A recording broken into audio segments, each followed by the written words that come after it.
how is citizen journalism going to start putting resources into the hands of citizen journalism to do journalism, like investigative stuff, like take the time to knock on the doors, pound the pavement, make the connections, make the cold calls, and actually start doing the investigative stuff that the old media is starting to abandon or just rely on cheap or free bloggers to do. Like, if citizen journalism can't do that, why do we care about it? So if anyone has any thoughts. With the I agree. Investigative is a niche that's important, and it's something that citizen journalism has done with not a huge fanfare, not a lot of popularity behind it. With Digital Journal, we've done our best and will continue to do to find monetizations to reward and remunerate people for their efforts. It may range from something that you won't make a whole lot to someone who's more active that does make some. And with working on business models, we spoke of spot.us earlier. I think that's a great example of an institution where they will say, here's the story I want to do, help me fund it. And they use the crowdsource to fund a story like that. And with experiments in citizen journalism, that seems to be one that is often noted. In terms of making every citizen journalist investigative, I don't think it's going to happen because not every journalist is the same way. There's journalists and then there are reporters. And one thing citizen journalists have on their side is time, and time is often free. There are certainly going to be organizations such as Digital Journal that work to try and provide them with the education and the financial resources to do something, but it's definitely something that we continue to evolve with, and I think the industry is in such an infancy that there's no answer to that yet.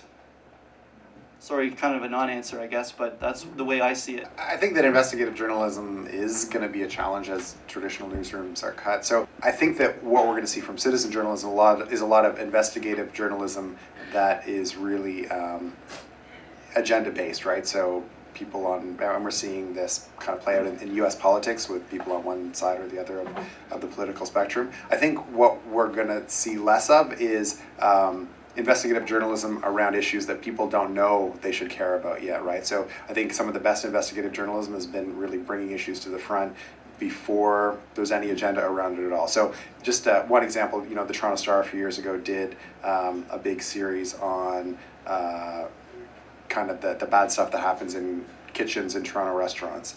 Nobody really knew that they should care about it. The Toronto Star made a big deal about it and got the health policies changed in Toronto as a result. So I think that's the kind of thing that, you know, we may not see as much of in as traditional newsrooms get cut back. So as the future becomes more citizen journalism oriented, and you have more demand on individuals who don't necessarily work for the companies to find stories or report stories, what responsibility will the institutions that take those stories have in providing them some protection and reassurances to go out there and bring the stories back?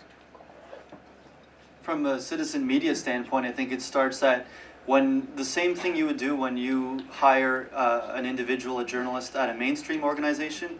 You teach them what to do and what not to do.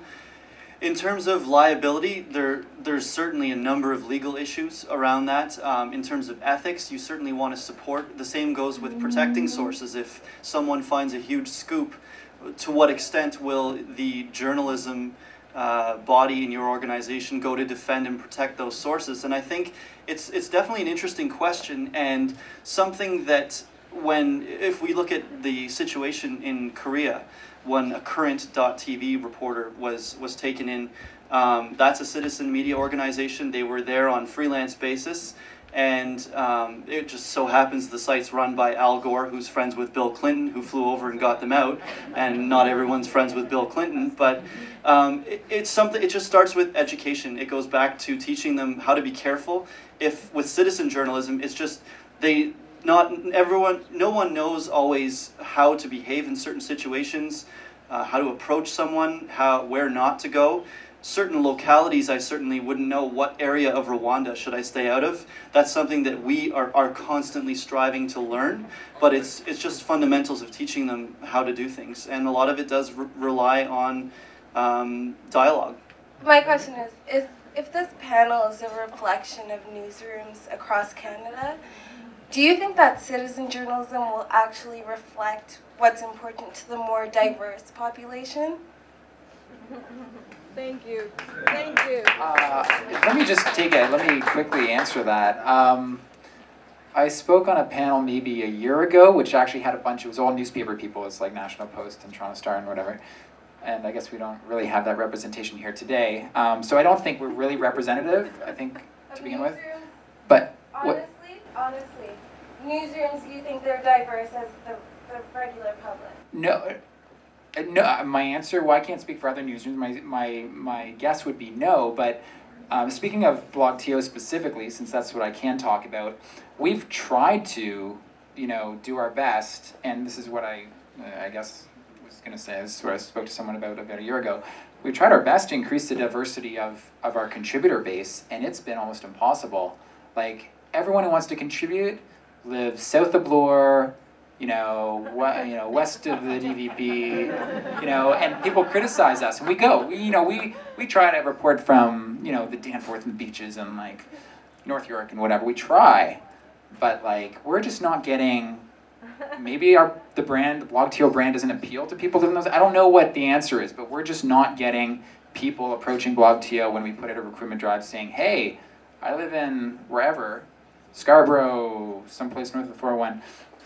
I want to be part of your team."